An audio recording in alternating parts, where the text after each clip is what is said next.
আসসালামু আলাইকুম। কেমন আছেন সবাই? সবাইকে জানাচ্ছি স্বাগত।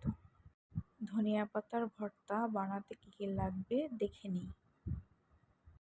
৮-১০টা কাঁচামরিচ কেটে নিয়েছি, বড় সাইজের একটা রসুন কেটে নিয়ে, পেঁয়াজ কেটে নিয়েছি একটা, ধনিয়া পাতা কেটে রাখা,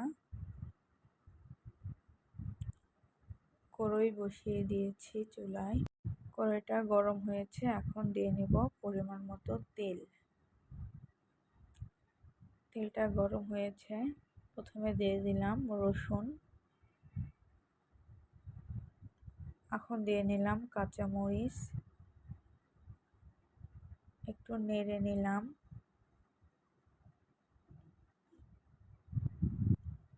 ফ্রাই হয়ে গিয়েছে, এখন এটাকে উঠায় নেব।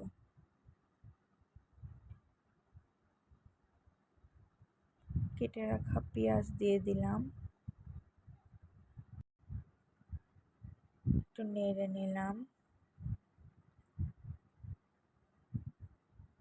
এখন দিয়ে দিব পরিমাণ মতো লবণ।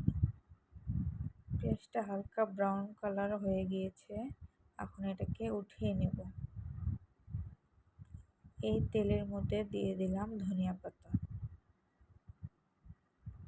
ধনিয়া পাতাটা একটু নেড়ে নিচ্ছি, এটা ফ্রাই করা হয়ে গিয়েছে। এটাকে এখন উঠিয়ে নেব। এখন আমি এটা ব্লেন্ডারের জারে দিয়ে দিলাম। আপনারা চাইলে এটা শিলপাটাতেও বেটে নিতে পারেন। বাটা হয়ে গিয়েছে, এখন এটাকে পরিবেশন করব।